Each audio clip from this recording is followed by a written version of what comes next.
नमस्कार, मेरा नाम ज्ञानेश्वर है और आप देख रहे हैं लाइव सिटीज। मेरे साथ न्यूज रूम में है पटना हाईकोर्ट के एडवोकेट देव प्रकाश सिंह साहब। स्वागत है देव प्रकाश जी। आजकल तो पटना हाईकोर्ट में बिहार सरकार हार ही जाती है। जातिगत गणना जनगणना के मुद्दे पर हमने बिहार सरकार की हार देखी, और अब नेपाली नगर जहां अतिक्रमण हटाने के लिए क्या सब न हुआ, कितने घर तोड़ दिए गए, वहां पुलिस को क्या क्या करना पड़ा था लोगों को रोकने के लिए, जो लोग पीड़ित हुए थे वे किस तरीके से परेशान थे। और अब पटना हाई कोर्ट के जस्टिस ऑनरेबल संदीप कुमार साहब ने कह दिया अतिक्रमण हटाने की कार्रवाई गलत थी।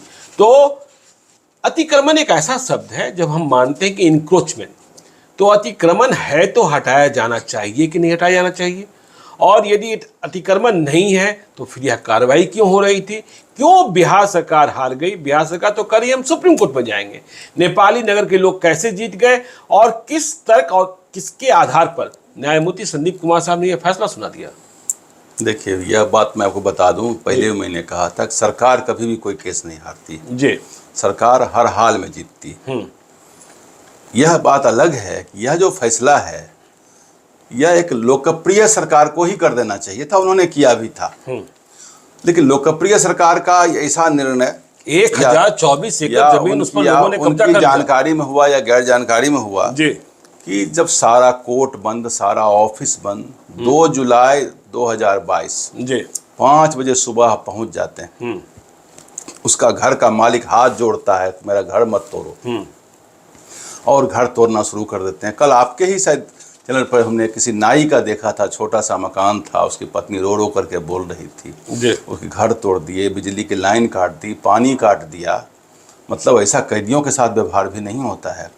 और अगर इनक्रोचर भी मान लें, अतिक्रमणकारी भी मान लें, उनका भी कुछ राइट्स होता है। आपको बता दें, ओलिगा टेली केस में 1980 में सुप्रीम कोर्ट के कॉन्स्टिट्यूशनल बेंच का जजमेंट है कि जो पेवमेंट पर जो लोग बसे हुए थे उनको बारिश में हटाया गया था, तो सुप्रीम कोर्ट ने कहा कि आप नहीं हटाइए, बारिश का समय है और बारिश में खत्म होगा, उनकी व्यवस्था आप करिए, व्यवस्था करके तब आप हटाइए।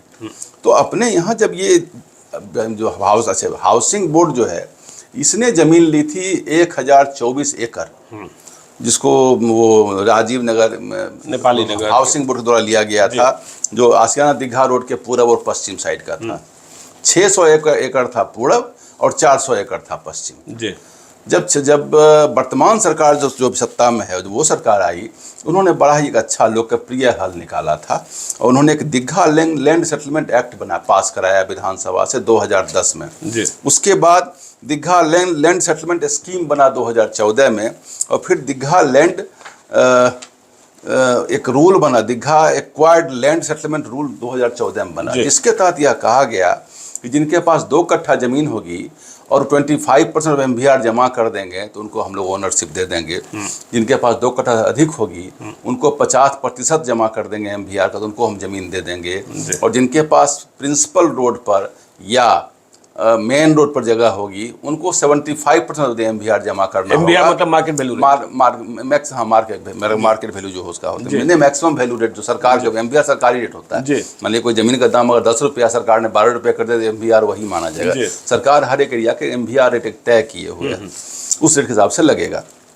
जब 600 एकड़ को हाउसिंग बोर्ड का वही जमीन जो हो चुका था उसको आपने किसी को दे दिया, सरकार के नॉलेज में था कि वो 400 एकड़ खाली पड़ा हुआ है, तो हाउसिंग बोर्ड को आदेश दिया गया कि वो जो 400 एकड़ खाली पड़ा हुआ है उसको आप जाकर वहाँ ले अपने एक्वायर कर लीजिए। ये 600 एकड़ का पटना में, और सरकार को पता ही नहीं था कि वहाँ ऐसा मान लीजिए वहाँ कितने हजार, लेकिन बाद में मालूम हुआ कि 30-30 साल से लोग मकान बनाए हुए हैं। और इस आदेश के बाद भी कुछ लोगों ने ऐसा किया है, जो बनाया है, बेचा है। बहुत सारे कोऑपरेटिव उसमें हैं, आपको बताया निराला कोऑपरेटिव, कौन से जितना बहुत सारे कोऑपरेटिव का भी बहुत सारा खेल है, बहुत सारा खेल इसमें है, और वो सब खेल चलने दिया गया। कहीं किसी ने रोका नहीं, बिजली। तो न्यायमूर्ति संदीप कुमार साहब ने कैसे फैसला कर लिया कि जो लोग वहां बने हुए हैं, जो लोग रह रहे हैं, उन्होंने यह कहा कि भाई एक तो जमीन हाउसिंग बोर्ड की, तो उसका एक सिस्टम होता है। अगर इंक्रोचमेंट भी हम मान लेते हैं तो एक नोटिस आप दीजिएगा, नोटिस देने के बाद अपील की सुविधा होगी। तो आपने नोटिस तो दिया है, नोटिस दिया, लेकिन नोटिस आपने दिया है जनरल, उसमें 10 आदमी का मात्र नाम है, जबकि वहाँ हजारों लोग रहते हैं। नोटिस तो व्यक्तिगत हर एक व्यक्ति को मिलेगा ना। आपने पेपर में निकाल दिया, अच्छा नोटिस के बाद भी उसमें एक अपील की सुविधा होती है, तो अपील का भी उपाय नेचुरल जस्टिस का वायलेशन है। कोई आदमी परिवार के साथ रह रहा है और जो प्राकृतिक न्याय है वह भी पूरा नहीं किया गया है, जबकि महाधिवक्ता महोदय ने कहा कि इनक्रोचर है, इनक्रोचर का कोई राइट नहीं होता है। तो जस्टिस ने कहा कि नहीं, इनक्रोचर का भी राइट होता है, नेचुरल जस्टिस उस केस में भी लागू होता है। और साथ में यह कहा गया कि जब आपने सेम एक्विजिशन में 600 एकड़ में किसी को सुविधा दे दी तो इनको ये सुविधा क्यों नहीं दीजिए? वो भी लड्डू खाएंगे तो मुझे भी खाने दो। एक उन्होंने कहा डॉक्ट्रिन ऑफ एक्सपेक्टेड लिटिगेशन कुछ कहा गया, word doctrine of expected litigant जी, जो कहा कि भाई इसको जो आप डॉक्ट्रिन ऑफ लेजिटिमेट एक्सपेक्टेशन कि अगर आपने किसी को लड्डू खिला दिया तो हमें क्यों नहीं, हम भी इसी देश के नागरिक हैं, किसी को दिया और हमने भी जमीन उसी ढंग से लिया था, हमें भी दे दीजिए, सेटलमेंट हमारा भी करा दीजिए। तो यह नहीं करके आपने जो है सो छुट्टी के दिन में सुबह 5 बजे से घर तोड़ना शुरू कर दिया। और जब 4 तारीख को जब पिटीशन दायर हुआ, बहुत सारे पिटीशन थे, सब मिला के 31 रीट फाइल हुए थे, जिसमें से 2 रीट महत्वपूर्ण को उन्होंने दिया है, 9422 एंड 9424 ऑफ 2022, जिसको उन्होंने कंसिडर किया है। बाकी सभी 31 रीट है। उस रीट में उन्होंने डीएम को कहा कि हाजिर होइए, डिस्ट्रिक्ट मजिस्ट्रेट, क्योंकि इंक्रोचमेंट वही देख रहे थे, नोटिस भी उन्होंने ही दिया, इंक्रोचमेंट मॉनिटर उन्होंने वही कर रहे, दोनों काम वही कर रहे थे। डीएम साहब 4:30 बजे तक कोर्ट में उपस्थित नहीं हुए। अच्छा, नहीं हुए, वेट करते रहा, पूरा जस्टिस पूरा हुजूम लगा हुआ था कोर्ट में। 4:30 बजे तक डीएम जब नहीं हुए तो जस्टिस संदीप कुमार ने कहा कि हम अनंत काल तक उनका इंतजार नहीं करेंगे, और उन्होंने तुरंत कार्रवाई को स्टे कर, बोला अभी तुरंत डिमोलिशन स्टे करिए। लेकिन इस बीच में 2 दिन में 90 हाउस को तोड़ दिया गया, 90 मकान तोड़ दिया गया, 50 एकड़ जमीन क्लियर करा दिया गया और सबकी बिजली काट दी गई।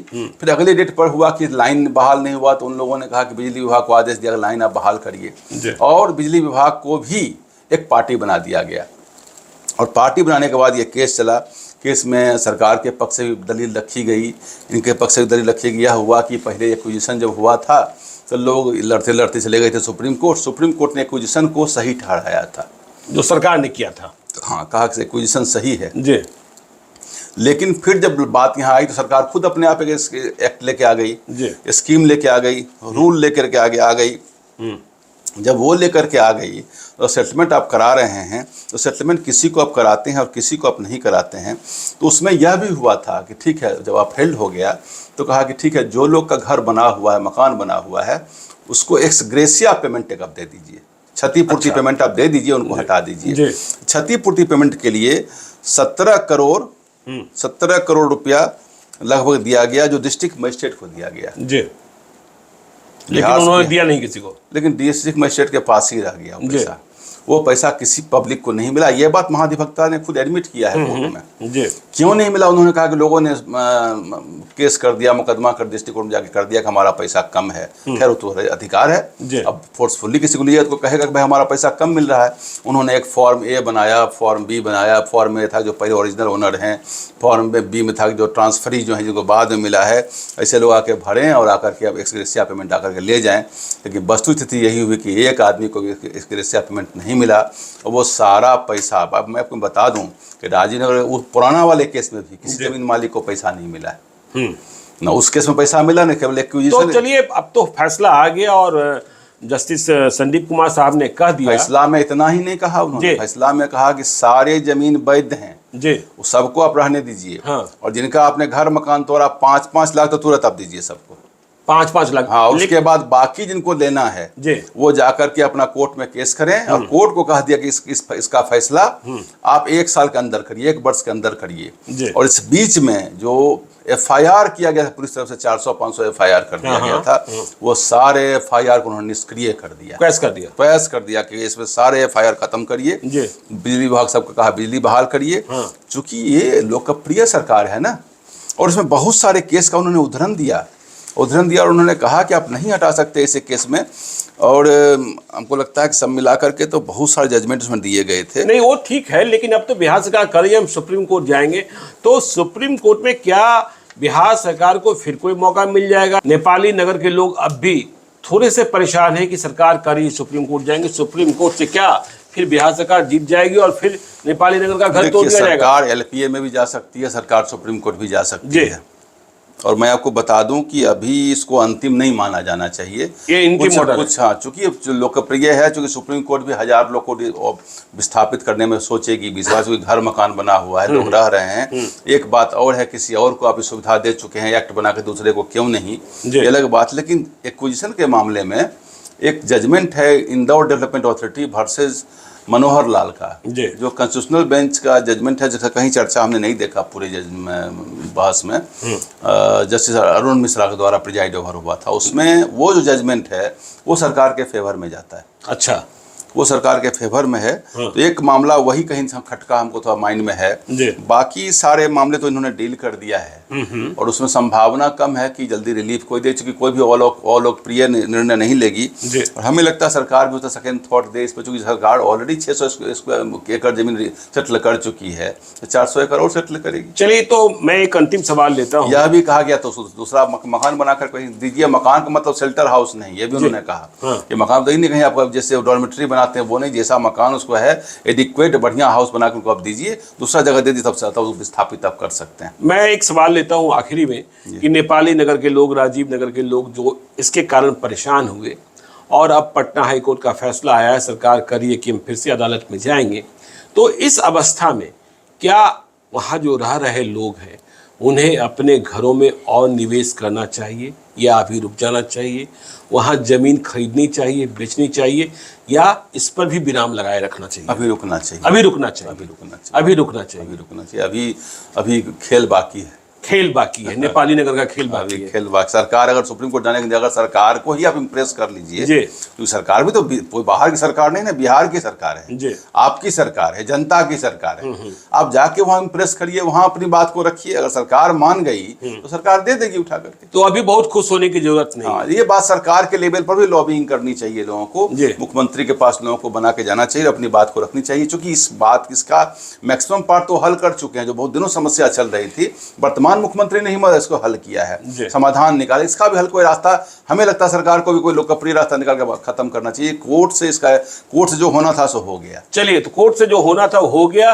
नेपाली नगर में आगे क्या होगा? सरकार पहुंचेगी अदालत, वहां उन्होंने यह भी कहा कि बुलडोजर जस्टिस नहीं चलेगा, बुलडोजर जस्टिस नहीं चलेगा, वो अनकॉन्स्टिट्यूशनल है, वो इलीगल है। आप बुलडोजर चला के घर मत तोड़िए, वो भी छुट्टी के दिनों में जाके ये काम मत करिए। बीजेपी तो कहती है बुलडोजर ही चलाते रहिए योगी बाबा की तरह। पता नहीं लोगों का बुद्धि कहीं घास चढ़ने चला गया है। ये सब बात जो डेमोक्रेसी में बोलते हैं कि बुलडोजर जस्टिस की बात हो, ये बात मेरे समझ में कभी नहीं आती है।